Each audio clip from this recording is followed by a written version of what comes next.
Who are you talking to? Who are you smiling at? What are you saying that to? What is that about? That's how I noticed. Comments from other people. Stand clear of the closing doors, please. Hey, I'm Michelle Hammer, and you're watching Schizophrenia and The City. And today, I wanted to talk about the top 5 questions about schizophrenia. Let's just get straight to it. Question number 1.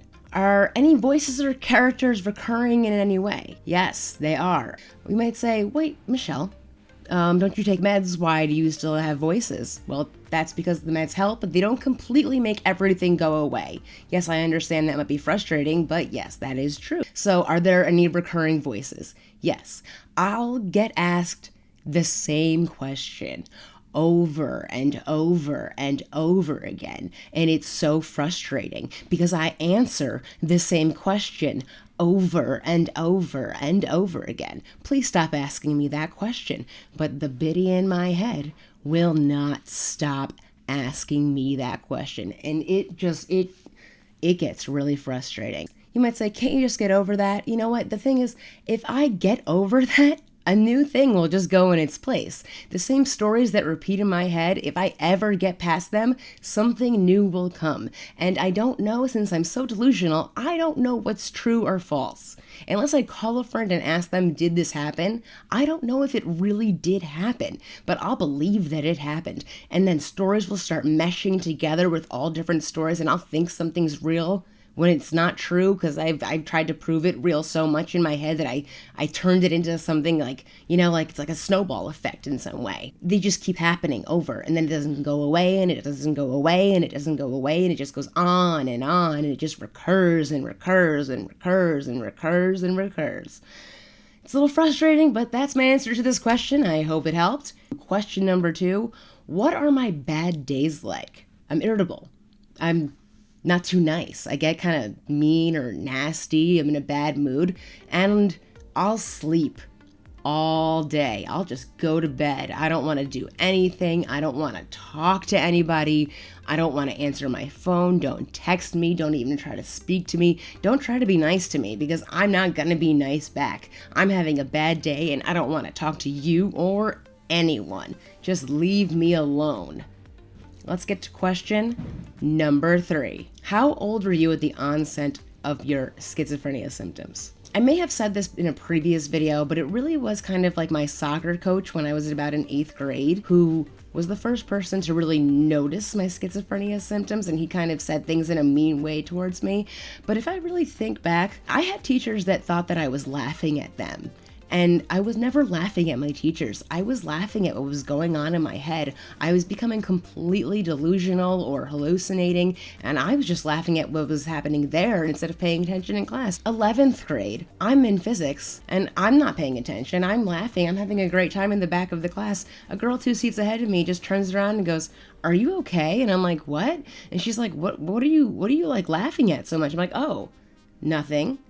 I had just completely disassociated. And the thing is, that happened all the time. I had a best friend that used to tell me she loved talking to me because she could just vent all she wants and I don't listen at all. It's not that I was ignoring her, it's that I was just completely dissociating all the time.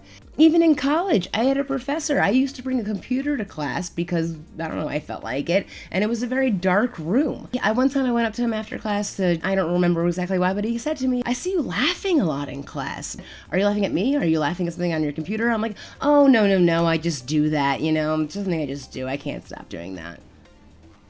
Like, what am I supposed to say? It's just, I guess the original question of my onset of my symptoms, I first started noticing people saying things to me about in 8th grade. That's what I noticed. People were kind of like, "Who are you talking to? Who are you smiling at? What are you saying that to? What is that about?" That's how I noticed. Comments from other people. Now, question number 4, has anyone ever discriminated against you on the streets for being schizophrenic? Well, if you've watched me before, you know that I have a pop-up shop for Schizophrenic.NYC, my mental health, clothing, and lifestyle brand. Some very interesting people have always just, shown up at my pop-up. I get a lot of praise sometimes. People say I'm doing a great thing, and I feel like that I am doing a great thing. But sometimes people just get nasty. One time a lady yelled at me because I used the word Schizophrenic.NYC instead of schizophrenia. She yelled at me that I was using a label. And I know that's just a stupid semantic kind of argument, but lady, if you're gonna judge me for using a label, like, maybe you should get to know me before, just judging me. That's, you're doing stigma right there. One guy, one time he slammed his arms down and was like, is this a joke? What is this? And I started telling him about it, and I said, oh, I have schizophrenia. And he goes, oh, you have schizophrenia? You're very brave. And just walked away. And actually, last week, a dude came over and was like, I rid the city of schizophrenics, and you're trying to make money for them. I'm the daredevil. And I was like, bye. What was he yelling at me about? Like, some people just are haters, but it happens. Like, I don't know if this question was trying to go like, people noticing you have schizophrenia on the street. The thing is, in New York, you really never know what you're gonna see. And honestly, everyone has headphones in right now. Everyone's got earbuds. People are walking down the street talking all the time. How do they know? I mean, I'll walk around with earbuds too, so people don't know if I'm on the phone or if I'm talking to myself. I mean, also, this, the mask mandate on the subway, so handy, because I can be just having a conversation with who knows what, but people think I'm either talking on the phone, which would be weird on the subway, but I could just be singing along to the music in my headphones, right? Dude, so handy. I know people hate masks, but they serve a great purpose on the subway. And that's where I disassociate the most and get the most paranoid. Subway is a huge trigger. Just saying. Let's get to question number 5. What is the hardest thing you've had to accept managing your schizophrenia? Whew. Well, I guess the answer to that one would have to be knowing that I have to be on medication for the rest of my life and that I am going to be med compliant while I'm doing that. I had years and years of being non-med compliant, thinking I don't need this, I'm just an interesting person, I don't want to change who I am and just take these meds and not be me. That was not the right way of thinking. Once I started to take my meds the right way, when I was supposed to, I noticed my life getting better. I was happier, things around me went better, I had better friendships with people, I had better relationships, and that's when I realized that it's better if I take my medicine. And as much as I don't like it, as much as it's frustrating that I have to take them, I know that I have to, I know that I need them, and I know that if I didn't have them, I would have one hell of a terrible day. I am glad that I was diagnosed with schizophrenia because it got me the help that I need, and it got me on track to do what I need to do to be healthy and responsible and to be safe. Okay.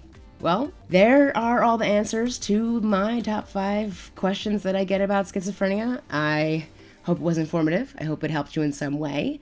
And if you have any more questions for me, let me know. All right. Bye, guys.